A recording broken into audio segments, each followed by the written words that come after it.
Good morning.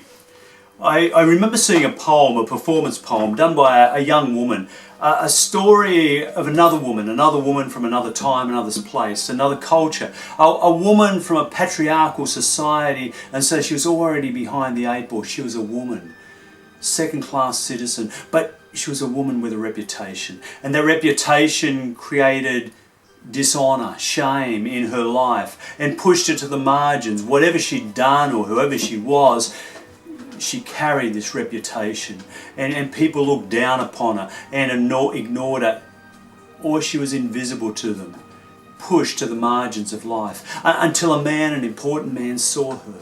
And instead of pushing her aside and ignoring her, he came and looked at her and listened to her story. He looked into her eyes, and as he looked with kindness and love and compassion, she knew that he saw. He saw into her soul, her being, and she knew that she was known. She was known in this place, and she was loved. She was known and loved. And as this young woman recites this poem and brings it to bear on her own life, on who she is, on the fears and failures, on the shame, on her life, on her prejudices and her hatreds and her hopes and her dreams, she knows that she too is known and loved, known in the most intimate way, and loved for who she is, that one sees beyond the facade that we put up, the face we put to the world, who knows who she is and loves her. She is known and she's loved. And isn't that what we all yearn for, what we long for? Isn't that what humans want? To be known in the deepest and most intimate way, and loved. Love for who we are, not what we get wrong or don't do, can't do, won't do. Not known and hated because we make mistakes, or we've done shameful things, or we're not as good as we think we are or would like to be or others are. But we are us, this unique person, and that we can be loved for who we are, because there's a beauty in there. There's a person who can flourish and be and become.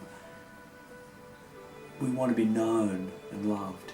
And this week there's a beautiful psalm that will be read in the church. It's an ancient poem or song of the Hebrew people, thousands of years old, Psalm 139, and it speaks of God who is everywhere. And the psalmist says, where can I go to escape you?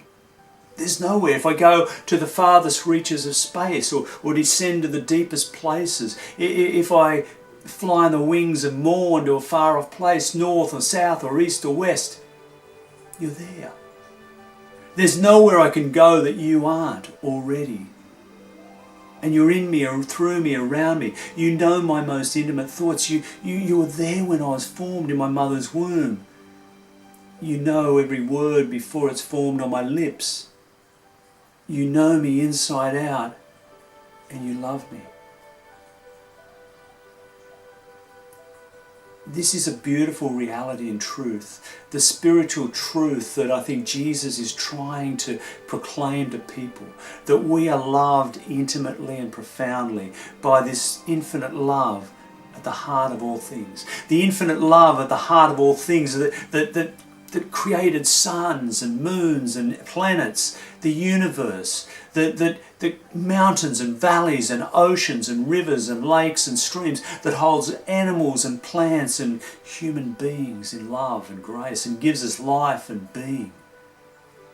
We are known and we are loved in the heart of God. That's what Jesus is saying and promising and proclaiming to the world. And in the story that Luke tells this week, from Luke 14, Jesus is journeying further south to Jerusalem, to the holy city, where the powers and principalities of the world will have their go at him, will take him on. They don't like what he's saying, what he's doing, who he is. He's proclaiming liberty and freedom and equality, enough for all. He's proclaiming a way of love and peace. He's proclaiming a place at the table for everyone, and saying that the wealthy and the powerful should give up some. give up some of what they've got so others who don't have enough can have something. Food or power or life, education, housing, work. There's enough for everyone, and we should share. And the privilege and status quo don't like it, and they'll take him down. They'll nail him to a cross and kill him. But beyond death and beyond crucifixion is this mystery of resurrection that he will experience and reveal in the world. Life beyond life, beyond death. And as he's walking south to Jerusalem, there's a crowd of ordinary people, simple people who have heard his message, heard him to take it to power and bring down the big ones and tell them to share and give up and not be such hypocrites and power mongers. And they like what he says and they want a piece of it. But he turns to them and he says, look, before you get too excited and want to follow me and join in all the fun and happiness that you think is there, every decision you make will require you to count the cost. To count the cost of every decision you make, whether it's to follow me or not.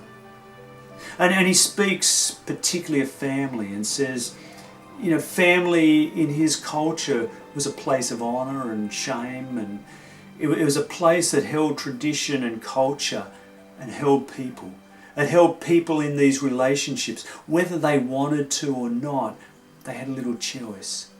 For if they choose to defy the family, they would be outcast, shamed and shaming. And they would be lost to their family, to the support structure, the system that held them and gave them life. And some who chose to follow him, were lost to their families and had to find a new community, a new family in this way of God, this company of Jesus. He said, just be careful. If you idealize your family and the family structures that are often beautiful and wonderful, but also can hold secrets and violence and oppression, where the sins of the mother and the father and the grandparents and the great-grandparents and the great-great-grandparents are visited on the children of the third and the fourth and the fifth and the sixth and the seventh generations, where these secrets and traditions and oppressive powers have their life and control us. He says, beware. When you idolize anything, you choose that over God, over me. And when you do that, there's a cost. There's a cost to that. Just as there's a cost to following me. Because I say, let go. Let go of all the things you cling to. Let go of your attachments. Let go of your wealth that you hold and hope will save you. Let go of your power and your need to be in control. James Finley, a psychotherapist and a spiritual director, says, we're afraid to lose the control we think we have over the life we think we're living. And I've shared it before. We're afraid of losing the control we think we have over the life we think we're living. We have this illusion or delusion that we are in control and we're controlling our own lives. And we've got it all together. And yet deep down we know we don't. In deep down there's a fear of failure, there's expectations, there's pressures, there's all sorts of things we feel but won't reveal because we're afraid. And we cling to what we can to maintain control of hope, to be in control and to save our own lives. And Jesus says you can't save your own life. It's only when you let go and give it up will you find it. It's like the bushwalker who was walking along this bush track, beautiful views, and he came close to the edge and he looked down, it was magnificent. And he got closer to see even better, and he got closer, and then he stumbled and fell, and the ground gave way, and he slid over the cliff, and down he's going. And as he goes, there's this bush tree growing out of the side, and he lunges and grabs it, and hangs on for dear life, and it holds. And when he's settled down, he looks up, it's a long way up, it's a long way down. He doesn't know what to do. And so he does the only thing he can think of, and he cries out, is there anybody up there? Silence. And he cries out a second and a third time, is there anyone up there? And then this voice, this booming voice says, "Yes, I'm here." And he says, "Who are you? Can you help me?" "I'm God and I believe I can help you." "What should I do? Help me." "Do as I say. Let go." There's silence. And then the bushwalker's voice is heard. "Is there anybody else up there?" It's too hard to let go. It takes faith. Faith that we will be held. Faith that this God, this mystery, this heart of love, this infinite love at the heart of everything will hold us. That takes faith. It's like the pilot of those lifeboats that go out into the seas and the ocean around Britain, in the English Channel and the North Sea, to boating accidents and ferry accidents where people go overboard.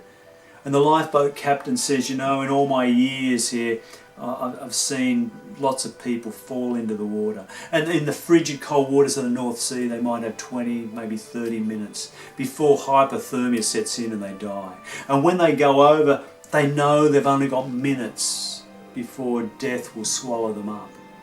And he says in that frigid cold waters, they know that it doesn't matter what titles they've got, what education, what status, what wealth, what power. It doesn't matter who they are or who they think they are. It doesn't matter who they've been. None of that can save them. And they can't save themselves. And he said, "I've rarely found an atheist that I've pulled out of the water of the North Sea. They may have been an atheist going in, but most people I pull out have been praying hard. It's all that they know to do. It's the only thing they've got, is to trust in this mysterious God, whatever that means, and to pray in the last moments of their life, whether they'll be saved or whether they die." Jesus says every decision we make, there's a cost to it. The cost of following him takes courage. It means letting go, being in free fall and trusting in the infinite God. And he says, if you let go of everything, let go of clinging and your attachments, and trust me, you'll find what you need, and you'll find life. Not only you, but the world, because this is about us. It's about everyone. It's about everyone having enough, joining at the table, sharing the food, the life, the world, the being that God gives to us. It's about being known in our most intimate and deepest space and being loved and living into that love. Amen.